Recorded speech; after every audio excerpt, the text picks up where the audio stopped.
అసాధ్యమైనది ఆయన చెప్పాడంటే అది సాధ్యమేనని ఆయన ఎరిగునందున చెప్పాడు. ఇప్పుడు ధరిన ఉండవు చేపలని ఏసైకి తెలియదా? మీరు చెప్పండి ఒకసారి నాకు. ధరిన ఉండవు, లోతుల్లో ఉంటాయి చేపలని ఏసైకి తెలియదా? తెలుసా తెలియదా? తెలిసి ఇక్కడ ఎందుకు ఏమన్నాడు?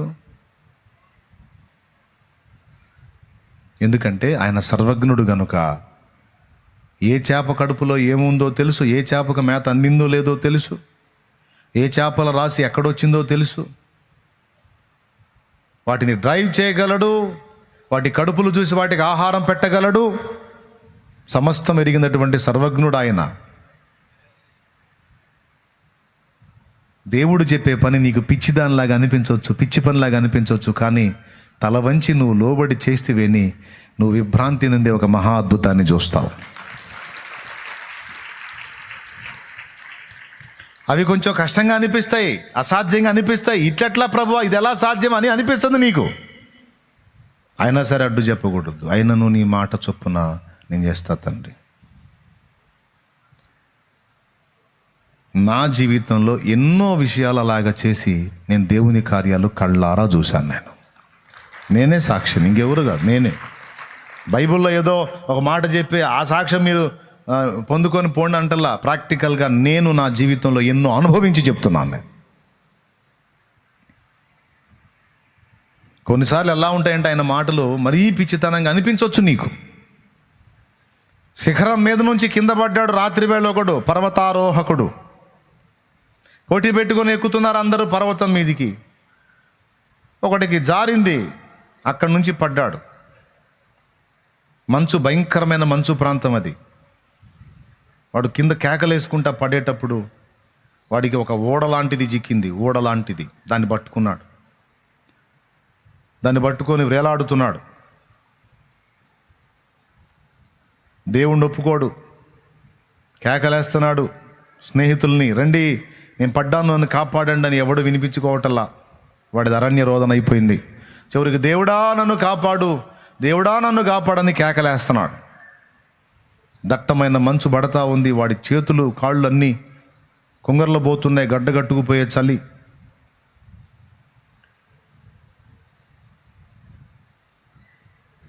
కాసేపటికి దైవస్వరం వినపడింది.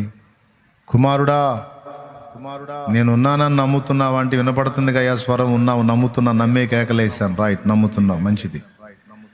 నీవు బ్రతుకున్నట్లు నేను నీకు చెప్పిన పని నువ్వు చేయగలవా? చెప్పు తండ్రి, చెప్పు తండ్రి, నువ్వు ఏది చెబితే అది చేస్తాను, నేను బ్రతకాలయ్యా, నన్ను కాపాడయ్యా అని గడగడలాడుతూ అడిగాడు. తప్పకుండా కుమారుడా, నేను నిన్ను కాపాడునట్లు, నీవు బ్రతుకున్నట్లు నేను నీకు చెప్పింది చెయ్యి. చెప్పు ప్రభువా అంటే, ఆ పట్టుకున్న ఓడ వదిలేసేయండి. నువ్వు ఏదైతే పట్టుకొని వేలాడుతున్నావు వదిలేసారా అన్నాడు. వదిలేస్తే ఏమవుతాడు వీడు? అదేం కాస్తుందా? పర్వతం అది, శిఖరం మీద నుంచి పడ్డాడు. వదిలితే ఇంకేమన్నా దక్కుతాడా? ఆ కొండబండలో పీస్ పీస్ అయిపోతాడు. గనక వాడు గతుక్కుమన్నాడు ఈ మాట విని. నీవు బ్రతుకున్నట్లు దాన్ని వదిలేయి అంటే వదల్లా. పట్టుకొని ఇది ఒక్కటి కాకుండా ఇంకేదన్నా చెప్పాయా? నువ్వు బ్రతకాలంటే అది ఒక్కటే దారిరా, ఇంకా లేదు, లేకపోతే వదులు. ఎంతసేపు చెప్పినా వదల్లా వాడు. మనం దేవుడి చిత్తం ఎంతవరకు వింటామో తెలుసా, ఎంతవరకు చేస్తాం. మనకు కంఫర్ట్గా ఉన్నంత వరకు చూస్తాం. మనకు కొంచెం ఇబ్బందిగా ఉందంటే ప్రభువా అది కొంచెం కష్టం నాయనా అని మనం దేవుడికి ఎదురు వస్తుంటాం అన్నమాట. చెప్పాడు, మౌనం అయిపోయింది దైవస్వరం. వదిలితే కాపాడతా, వదిలితే బ్రతుకుతా, వదిలేసే. నన్ను నమ్మావు కదా, నేను బ్రతికిస్తాను కదా, నువ్వు వదిలే నా మాట వినంటే వదలాలంటే నాకు భయంగా ఉంది, నేను వదలకపోతే చచ్చిపోతావరా. కాదయ్యా ఏమన్నా కానీ ఇంకో దారి చూపించండి. లేదు, ఇప్పుడున్న పొజిషన్లో ఒక్కటే దారి, వదల్లా. అంతే పట్టుకున్నాడు. మంచుకు తడిశాడు, కాళ్ళు చేతులు అన్నీ బిగుసుకుపోయినాయి, గుండె ఆగిపోయింది, ప్రాణం పోయింది, చచ్చిపోయి శవమై వేలాడుతున్నాడు. వాడి కేకలు విని వాని స్నేహితులందరూ కూడా సరౌండ్స్ ఆ చుట్టుపక్కల నుంచి వచ్చి తెల్లవారినప్పుడు వాడిని వెతుక్కుంటూ వాడున్న జోన్ చూసి, వాడున్న ప్రదేశం చూసి ఆశ్చర్యపోయారు. ఎక్కడున్నాడో తెలిసేవాడు, ఎక్కడో పైన లేడు, భూమికి కరెక్ట్గా అడుగు ఎత్తులో ఉన్నాడు వాడు. అర్థమైందని చెప్పింది. భూమికి కరెక్ట్గా అడుగు ఎత్తులో ఉన్నాడు వాడు. దేవుని మాటని వదిలేశాడు అనుకో, కరెక్ట్గా వాడి పాదాలు ఎక్కడ ఉంటాయి? నేల మీద ఉంటాయి. నేల మీద వస్తే వాడు ఏదో గుహలోకి వెళ్ళి తలదాచుకొని బతుకుతాడు, వాడు సేవ్ చేసుకుంటాడు. అర్థమైందా? కానీ నమ్మాడా? వాడు తెల్లవారుదలు దేవుడికి అడ్డం చెబుతున్నాడు, కానీ వదులురా అన్నది మాత్రం వదలటల. కొంతమంది జీవితాలు ఇలా ఉంటాయి. నేను నిన్ను నడిపిస్తాను, నేను నిన్ను నిలబెడతాను, నా మాట చొప్పున చేయటానికి నీ మనసుని బలపరుచుకో, దృఢపరుచుకో. నేను విడిచిపెట్టమన్నదాన్ని విడిచిపెట్టు, నేను చేపట్టమన్నదాన్ని చేపట్టు. నువ్వు ఎందుకు నిలబడవో, ఎందుకు గెలవవో, ఎందుకు రాణించవో, ఎందుకు వెలగవో నేను చూస్తా. నా మాట చొప్పున చెయ్యి, నా మాట చొప్పున చెయ్యి, నా మాట చొప్పున చెయ్యి. కానీ నువ్వు చేయవు. నీ మాట దేవుడు వినాలన్న వ్యవహారమే తప్ప, దేవుని మాట నువ్వు విని దేవుని మాట చొప్పున చేద్దామని నువ్వు తీర్మానం తీసుకుని అడుగులు వేసేది తక్కువ. దేవుడు అంటాడు, ఎందుకు నీ వైఫల్యం అంటే నా మాట చొప్పున చెయ్యని కారణం చేతనే నీ మనసుకు తోచినట్టే చేస్తూ ఉంటావు. అందుకే యాకోబు గతి అంతే అయ్యింది. దేవుడు ఒకటి చెబితే ఇంకొక టైపులో వెళ్తూ ఉంటాడు. చివరికి దేవునితోనే ఒప్పందాలు చేసి, దేవునితోనే ఈయన నిబంధనలు చేసి, నువ్వు నాకు ఇట్లా ఉండు, నువ్వు ఇట్లా చేయి, అట్లా చేయి అంటే ఆయన సరే యాకోబు అంటే యాకోబు చెబుతాడు, దేవుడు చేస్తాడన్నమాట. అలాగే చేసుకుంటూ పోయాడు. తిరిగి రిటర్న్ వచ్చేటప్పుడు లాబాన్ దగ్గర నుంచి జంప్ అయ్యేటప్పుడు, అంటే మావ దగ్గర నుంచి పారిపోయేటప్పుడు ఎబ్బోకు రేవు దగ్గరకు వచ్చేటప్పటికి అర్థమైంది మ్యాటర్. ఇప్పుడు పుట్టింటికి పోలేడు, అత్తింట్లో ఉండలేడు. అత్తింట్లో ఉండటానికి మామ శత్రువు అయ్యాడు, బామర్దులు శత్రువులు అయ్యారు. దొరికితే చంపేయాలని ఉన్నారు. పుట్టింటికి పోతే అన్న శత్రువు అయి ఉన్నాడు, ముందే కత్తి నూరుకొని ఉన్నాడు, దొరికితే చంపేద్దామని. ఇప్పుడు అటు పోలేడు, ఇటు పోలేడు. ఎబ్బోకు రేవు కుటుంబాన్ని దాటించి ఒక్కడే మిగిలిపోయాడు ఒంటరిగా.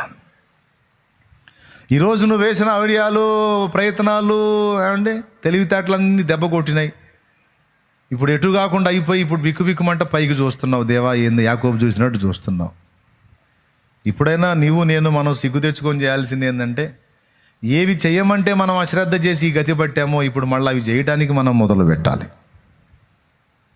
అప్పుడు దేవుని మాట నెరవేరుద్ది. యాకోబు ఓటమి ఓటమి ఓటమి ప్రాణభయంతో చివరికి దేవుని దగ్గర నిలిస్తే, ఒక నరుడు తెల్లవారు వరకు యాకోబుతో పెనుగులాడాడు. ఎంతకీ అతని గెలవకుండుట చూచి తొడగూటి మీదున్న తుంటి నరమును కొట్టినప్పుడు తొడగూడు వసిలెను. అతడు అవిటివాడై బలహీనుడైపోయి కాళ్ళు పట్టుకున్నాడు. ప్రియ బిడ్డ, ఒక అద్భుతమైనటువంటి మాటని దేవుడు మొన్న అనుగ్రహించిన పాటలో మెన్షన్ చేయించాడు. ఒక అద్భుతమైన మాట, 2 లైన్లు. ఆ 2 లైన్లలో మన జీవితానికి సరిపోయినంత పాఠం ఉంది. అంటే నేను రాశాను గొప్పదనిగా, దేవుడు నాకు ఇచ్చిన ఆ తలంపు గొప్పదని చెప్తున్నాను. దేవునికి మహిమ కలుగును గాక. దేవుడిచ్చిన తలంపది. పాట రాద్దాం ఏదో ఒకటి ఈ సంవత్సరాన్ని కూర్చోనండి. దేవుడు ఈ సంవత్సరం నాకేం నేర్పాలనుకుంటున్నాడు, నా ఆత్మీయ బిడ్డలకి ఏం నేర్పాలనుకుంటున్నాడు, అందులో ఏ పాఠం ఉంది? దేవుని ముందు కూర్చొని దేవుని గోజాడుకొని తరచుగా ప్రార్థన చేసుకుంటూ మాటలు అందించు ప్రభువా. అవి పాటలు. ఎందుకంటే నీవు నాకు ఇచ్చే పదాలు అనేక పెదాల మీదకి వెళ్తాయి, అనేక హృదయాల మీదకి వెళ్తాయి నాయన. అవి ఫలించాలి ప్రభువా, సహాయం చేయమని దేవుని గోజాడుకొని పాట సిద్ధపరచు. అందులో ఒక లైన్ ఏంటంటే, నా కార్యములన్నీ కలత కారణములే, నీ మార్గములన్నీ క్షేమకరములే. నా కార్యములన్నీ కలత కారణములే, నీ మార్గములన్నీ క్షేమకరములే. నా కార్యములన్నీ కలత కారణములే, నీ మార్గములన్నీ క్షేమకరములే. నీ హస్తములే నన్ను గెలువని, నీ హస్తములే నన్ను గెలువని, నీ చేతులలో నన్ను ఓడిపోని, నీ చేతులలో నన్ను ఓడిపోని. రక్షకా యేసయ్యా, యేసయ్యా నా రక్షకా, రక్షకా యేసయ్యా.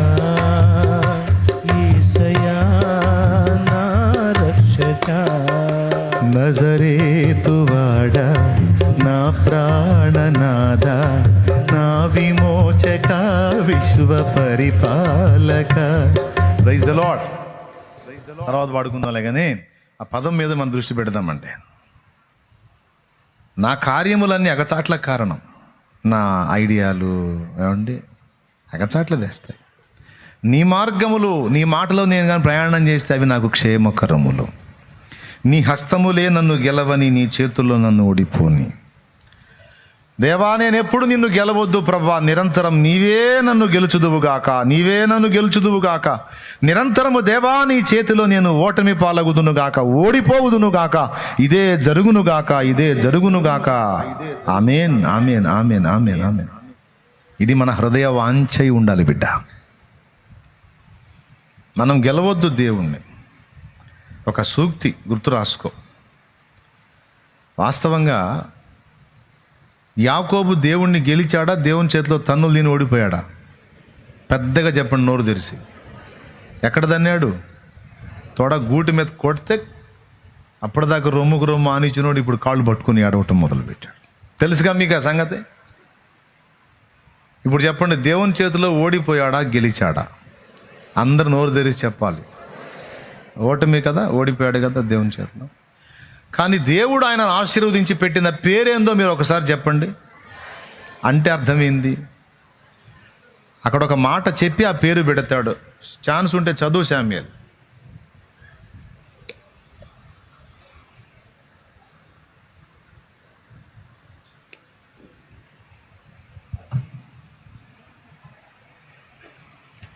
వచనం 32వ అధ్యాయం ఆదికాండం 27వ వచనం. ఆదికాండం 32:27 వచనం చదువుతున్నాడు. చిత్తగించండి, అయిపోయింది ఇక ముగింపు. ఆయన నీ పేరేమని అడుగగా అతడు యాకోబు అని చెప్పెను. అప్పుడు ఆయన, నీవు దేవునితోనూ మనుషులతోనూ పోరాడి గెలిచితివి గనుక. ఆగా ఇందాక మీరేమన్నారు? ఇందాక మీరేమన్నారండి? ఓడిపోయాడా గెలిచాడా దేవుని చేతిలో? పెద్దగా చెప్పాలి. అయిపోయింది, సంతోషంగా చెప్పండి. ఓడిపోయాడు కన్ఫామ్. అన్నకు భయపడ్డాడంటే అన్న చేతులు అవుట్. మామకు భయపడి పారిపోతున్నాడంటే మామ చేతులు అవుట్. మరి లేకపోతే పారిపోవటం ఏంటి? జంప్ అయ్యాడంటే ఎందుకు అవుతున్నాడు? ఓడిపోయే మనుషులతో ఓడిపోయాడు. దేవుని చేత దెబ్బతిని అవిటివాడై దేవుని చేతిలో ఓడిపోయాడు. ఎప్పుడైతే దేవుని చేతిలో ఓడిపోయాడు, వినండి బాగా, ఎప్పుడైతే దేవుని చేతిలో ఓడిపోయాడో ఆ ఓటమిని దేవుడు గెలుపు అంటున్నాడు.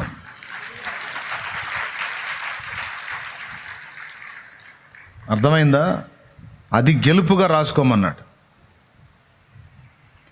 దేవుణ్ణి ఓడగొట్టిన వాడు, దేవుని మీద గెలిచిన వాడు వాస్తవిక జీవితంలో ఘోరంగా ఓడిపోయిన వాడు.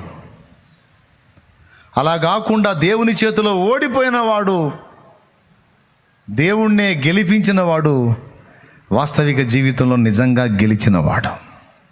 అది అసలు రహస్యం. ఏమన్నా అర్థమైందా ఇప్పుడన్నా? ఏమర్థమైంది? దేవుడు మనల్ని గెలవటం అంటే ఏంటి? మన సొంత ఇష్టాలకు వచ్చేటప్పటికి దేవుడితో పోరాడి దేవుడు నోరు మూపించి, అదే తండ్రి మీద కొట్లాడి కొడుకు అన్ని దరిద్రాలు తెచ్చుకున్నట్టు, పిల్లలు మారాం చేసి మొండికేసి పీడించి రోధించి గందరగోళం చేసి తండ్రి చేత కొన్ని పనులు చేపిస్తారు, తల్లి చేత కొన్ని పనులు చేపిస్తారు. తెలుసా? మీరు చేపిల్లా? నేను చేపిల్లా? చేపించామా లేదా? అప్పుడు దాని అర్థం ఏంటంటే అంత పెద్దవాళ్ళను కూడా వీళ్ళ సెంటిమెంట్తో ఏడిపించి గెలిచినట్టు. చివరికి ఏం చేస్తారు తల్లిదండ్రులు? అది వద్దురా, నీకు మంచిది కాదు అంటే నువ్వు ఏడిసేసరికి, అవునా, ఇంకా అర్థమయ్యేటట్టు చెబుతా. అమ్మ వాడు మంచోడు కాదని నేను తీసుకున్నానమ్మా విషయం, వాడి క్యారెక్టర్ మంచిది కాదమ్మా, వాడు నమ్మకంగా గొంతు కోసే టైప్ అని తెలిసిందమ్మా, నేను ప్రేమించాను అని తెగ ఎగురుకుంటా పోతున్నావు, రేపు నీ సావు నీ పెద్ద దినం మొత్తం చేస్తాడే వాడు, వద్దమ్మా వాడి గురించి వాకప్ చేశానమ్మా, పెద్ద దుర్మార్గుడు వాడు, డ్రగ్గిస్ట్ అని తెలిసింది. ఏడిస్ట్ వాడు డ్రగ్స్కి అలవాటు పడినవాడు అని తెలిసిందమ్మా, వాడు సైకో అని తెలిసిందమ్మా, వాడి మాయమాటలకి ఎట్లా బుక్ అవుతున్నావే తల్లి అంటే ఏమంటది? అసలు అసలు అతని గురించి మీకు ఏం తెలుసు అని మాట్లాడుతున్నారు? ఎవరెవరో ఏవేవో చెప్తే నమ్మేయటమేనా? ఎవరెవరు ఏవేవో చెప్తే నమ్మేయటమేనా? మీరు ఎన్నన్నా చెప్పండి, నా హృదయంలోంచి అతన్ని తీసేయలేరు.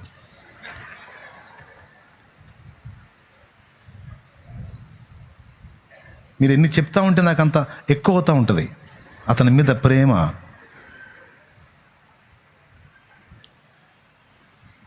అప్పుడు తల్లిదండ్రులు ఏం చెప్తారు? ఈ మొండికేసి తిండి మానుకొని పీడిచ్చి ఏం చేసినట్టు? చివరికి ప్రేమను బట్టి ఏం చేస్తారు? సరే రాజు మెచ్చింది రంభ అన్నట్టు, సరే పొమ్మ ఏదో దరిద్రపండి దేవులాడుకున్నాం, మేము చూసిన దాకా ఆగలేదు, నీ కర్మ కాల్చుకున్నాం, సరే అనుభవించుపోవే, నీ కర్మ అనుభవించు అని అమ్మా నాన్న ఓటమి పాలయ్యి బిడ్డగా నిన్ను గెలిపించి నీ ఇచ్చను నెరవేర్చడానికి సపోర్ట్ చేస్తారా? అప్పుడు నువ్వు అమ్మా నాన్నని గెలిచావు, ఓడిపోలా, గెలిచావు, చివరికి పెళ్లి చేసుకున్నావు. పెళ్లి చేసుకున్నాక నీకు మ్యాటర్ అర్థమైంది. ఇంక ఇప్పుడు ఎంత లాభ కొట్టుకుంటే ఏమంట? ఇక బతుకంతా తిడతానే ఉంటారు. దరిద్రపు దాన వద్దంటే విన్నావా? నీకేం తెలుసు అతని గురించి అన్నావు, ఇప్పుడు నీకేం తెలిసి వచ్చి అడుగుతున్నాడు తన్నులు తిని. సచ్చిందాన్ని నువ్వు ఆడ చావకుండా ఏడకొచ్చి మా ప్రాణం తీస్తున్నావు దరిద్రపు దాన. పెద్ద బిల్డప్ ఇచ్చి మీ ముఖం చూడడం, వచ్చిన గడప దోకనని ఎచ్చులు పడిపోయావు కదా, పనికి మాలిందని. మళ్ళీ చీటికి మాటికి ఎందుకు వస్తున్నావు? మళ్ళీ మా పంచ ఎందుకు కాసావు? మమ్మల్ని గెలిచావు, మమ్మల్ని ఓడగొట్టి వెధవల్ని చేసి దద్దమ్మలు వేసి పనికి మళ్ళీ సమాజంలో గాలి తీసిపోయి సిగ్గుందా మళ్ళీ ఎందుకు రావడానికి? నలుగురిలో నవ్వుల పాలు చేసి లేచిపోయిందని కోడై కూసేటట్టు చేసి చండాలం చేసిపోయి, వాడు దేవుడు, వాడు మొనగాడు, వాడు అంతా, వాడు ఇంత, వాడు అంత గొప్ప అని పెద్ద వాడేదో ఆకాశం నుండి భూమికి దిగొచ్చిన దూతలాగా బిల్డప్ ఇచ్చిపోయావు. ఇప్పుడు సైతానుడు అనుకుంటే ఎందుకు వస్తున్నావు? సైతాన్ మోహందానా?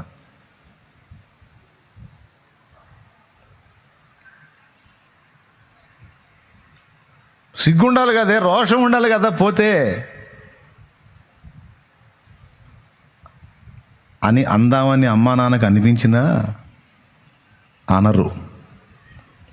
నేను అన్నాను అనుకున్నారా? దేవునికి స్తోత్రం, హల్లెలూయా. అనరు. ఎందుకో తెలుసా? ప్రేమ మాయకు, మోసానికి, భ్రమకు లోనైపోయింది పిచ్చిది నా బిడ్డ. పోనీ ఇప్పుడన్నా సిగ్గు తెచ్చుకుంది, ఇప్పుడన్నా బాధపడుతుంది, నేను తప్పటడుగు వేశానని పశ్చాత్తాపడుతుంది బిడ్డ. లోకం క్షమించకపోవచ్చు నా బిడ్డని, నేను క్షమించకపోతే ఎవరు క్షమిస్తారని పితృవాత్సల్యం, మాతృవాత్సల్యం, పోనీలే తల్లి అని నువ్వు తెచ్చుకున్న దరిద్రానికి మళ్ళీ నిన్ను ఓదారుస్తా కూర్చుంటారు, నీకు సపోర్ట్ చేస్తా, నీకన్నీ సమకూరుస్తా. నువ్వు తెచ్చుకున్న దరిద్రాన్ని నీతో పాటు వాళ్ళు కూడా మోస్తా. ప్రేమను బట్టి సహిస్తా, భరిస్తూ ఉంటారు. ఇప్పుడు చెప్పండి, తల్లిదండ్రిని గెలిచి వేసిన అడుగు ఎంత మాత్రం ఫలించింది? ఒకవేళ తల్లిదండ్రి అన్నా నీ విషయంలో సరైన విషయాలు చెప్పరేమో, సరైన మాదిరి చూపరేమో, సరైన మార్గం నీకు చెప్పరేమో, కానీ దేవుడు ఎప్పుడైనా అలా చేస్తాడా? దేవుడు నీకు నాకు ఇచ్చే ఆలోచన చాలా గొప్పది. నేను అందుకే 1,000,000 సార్లు కోరుకుంటున్నా, దేవుని బలిపీఠం మీద నిలబడి, దేవా నిరంతరము నా ఆలోచనలన్నీ నీ ఎదుట ఓడిపోవాలి నాయన, ఓడిపోవాలి. నా విషయంలో నిరంతరము నీ ఆలోచనలే గెలవాలి, నీ తలంపులే గెలవాలి, నీ ఉద్దేశాలే గెలవాలి, నీ చిత్తమే గెలవాలి. యేసయ్యా నువ్వు ఎప్పుడు నన్ను గెలవాలి, నన్ను గెలవాలి. నేను నీ చేతిలో నిరంతరం ఓడిపోవాలి. అలా ఓడిన నాడే నేను గెలిచిన వాడిని. నువ్వు గెలిచిన దానివి, గెలిచిన వాడివి. మనం ఆయనను ఎదురాడి గెలిచినంత వరకు మనం ఓడిపోతానే ఉంటాం బిడ్డ. అందుకే దేవుని ముందు ఇది ఎప్పుడు వేడుకోవాలి, నన్ను ఓడగొట్టే ప్రభువా, నన్ను గెలిచే ప్రభువా. ఒక్క విషయంలో కూడా నేను గెలవద్దు ప్రభువా, అన్ని విషయాల్లో నేను ఓడిపోవాలి, నాలో నేను ఖాళీ అయిపోవాలి, నన్ను నీ వశపరుచుకొని నువ్వు వెళ్ళాలి. పేరుకే నేను కానీ పూర్తిగా నీ స్వాధీనంలో ఉండాలి. నన్ను అనుగ్రహించమని నువ్వు కన్నీరు గార్చాలి దేవుని మంద. ఇది ఆవశ్యకము, అది అవసరం. యాకోబు ఎప్పుడైతే అలా ఓటమి పాలైపోయి దేవుని చేతిలో ఓడిపోయాడు, అప్పుడు యాకోబుకి టైటిల్ ఏమి ఇచ్చాడు తెలుసా? నీవు దేవునితోనూ మనుషులతోనూ పోరాడి గెలిచితివి అన్నాడు. యాకోబు బతుకు చూస్తేనేమంతా ఓటమి, కానీ దేవుడు ఏమన్నాడు? లేదు, గెలిచావు నువ్వు అన్నాడు. చివరికి గెలుచుకున్నాడు. దేవుణ్ణి గెలుచుకున్నాడు అంటే దేవుని హృదయాన్ని గెలుచుకున్నాడు. దేవుని చేతిలో ఓడిపోయి ఏమని చెప్పాడు? మోషేకి ప్రత్యక్షమైనప్పుడు, నేను అబ్రహాము దేవుడను, ఇసాకు దేవుడను, యాకోబు దేవుడను అన్నాడు.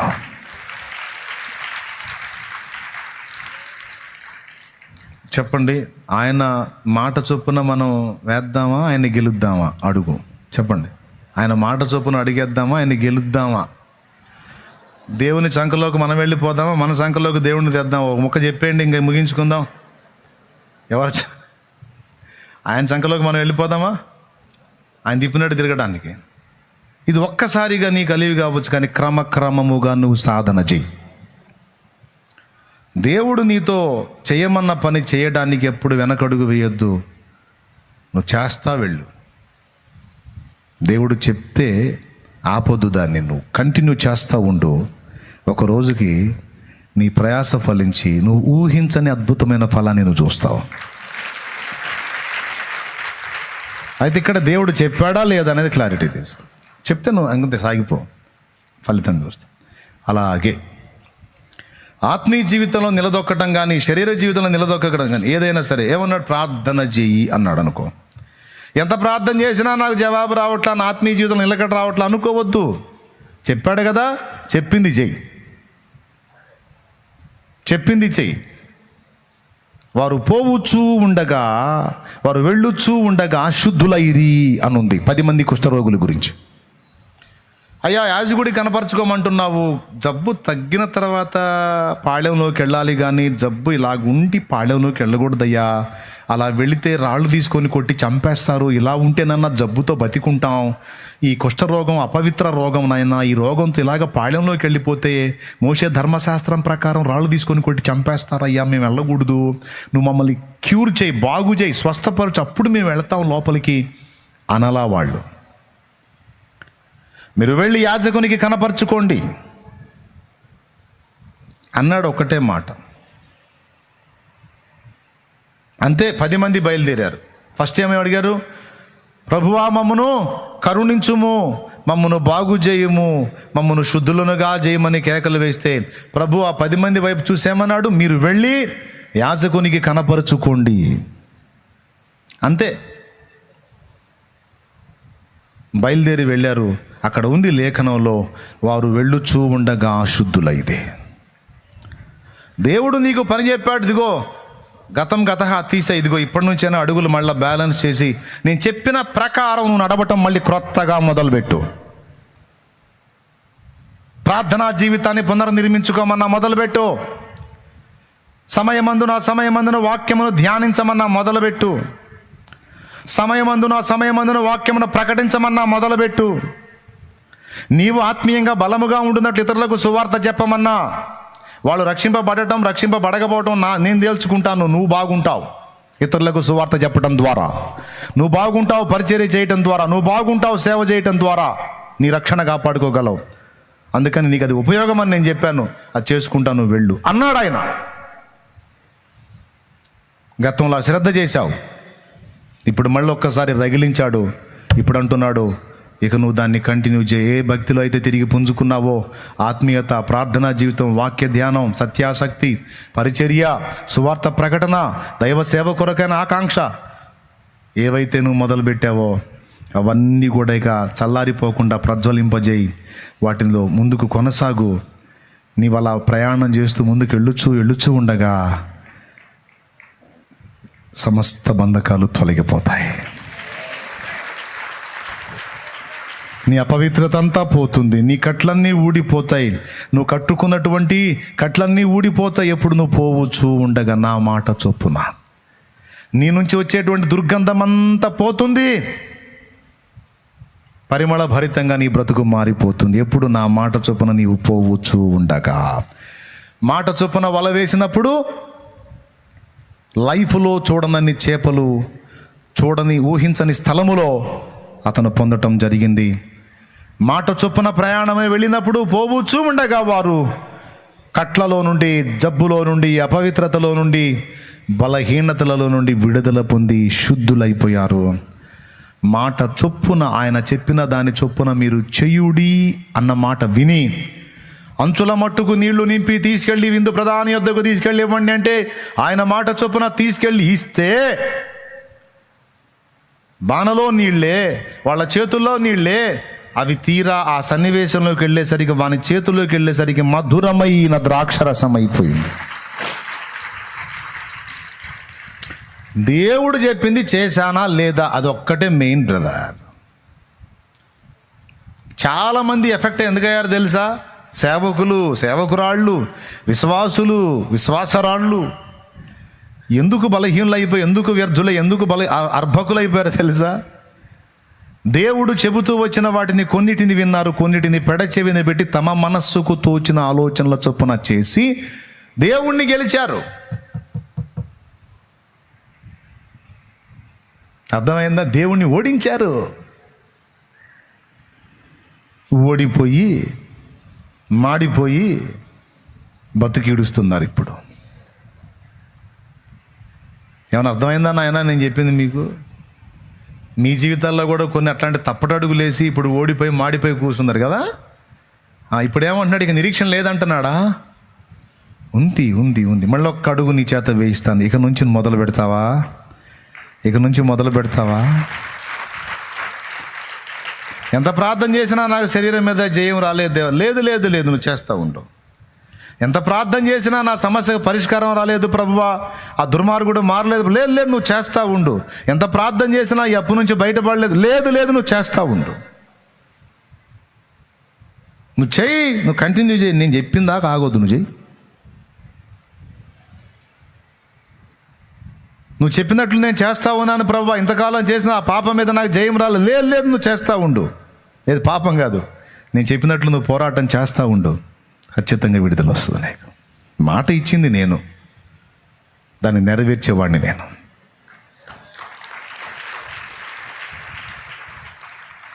ఇది ఎలా జరిగిద్ది అంటే అదే నమ్మాల. నువ్వు ప్రార్థన చేస్తే ఎలా జరిగిద్ది అంటే కోట్ల మందికి జరిగింది, నీకు జరగదా? దేవుడు చేస్తాడు. సబ్బు పెడితే మురికెట్టబోయింది, యేసు రక్తంతో పాపం ఎట్టబోయింది, విద్యుత్ శక్తి ఒక బల్బుని ఎలా వెలిగిస్తుంది.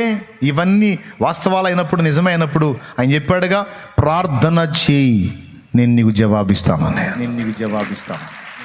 అంత గట్టిగా నువ్వు ఎందుకు తీసుకోవు? దేవుడు నీకు ప్రత్యుత్తరం ఇచ్చినంత వరకు మొరపెట్టకుండా ఎందుకు మానుకుంటున్నావు? ఎందుకు నిరాశలోకి వెళ్ళిపోతున్నావు? సరి చేసుకోవాలి. మన వైఫల్యాలు ఉన్నాయి, మనం నిర్లక్ష్యం చేసినవి ఉన్నాయి, మనం దిద్దుకోకుండా కొనసాగిన తప్పులు ఉన్నాయి. అన్నీ సరి చేసుకొని బ్యాలెన్స్ అయి తిరిగి దేవునితో ప్రయాణం మొదలు పెడదాం. దేవునితో క్రొత్తగా నడక మొదలు పెడదాం. దేవుడు నిరంతరం మనల్ని గెలిచి ఆయన చేతుల్లో మనల్ని అన్ని విషయాల్లో ఓడగొట్టి మనల్ని గెలిపించుగాక. ఫైనల్గా చెప్పండి, దేవుని చేతిలో మనం ఓడిపోతేనే నిజంగా మనం గెలిచినట్టు. దేవుణ్ణి గెలిచామంటే నిజంగా ఓడిపోయినట్టు. క్లియర్గా అర్థమైంది కదా? ఇన్నాళ్ళు నీ ప్రయత్నం విఫలమైందని నిరాశ వద్దు నీకు. ఇప్పుడు ఏమంటున్నాడు? మళ్ళా నేను చెప్పినట్టు నువ్వు మొదలుపెట్టు. నీలో రగిలించాను ఒక జ్వాల, అది దేదీప్యమానమే వెలుగొందాలి. ఇక ప్రజ్వలించున్నట్లు ఇక నువ్వు లైన్లోకి రమ్మని దేవుడు నేను పిలుస్తున్నాడు. రా.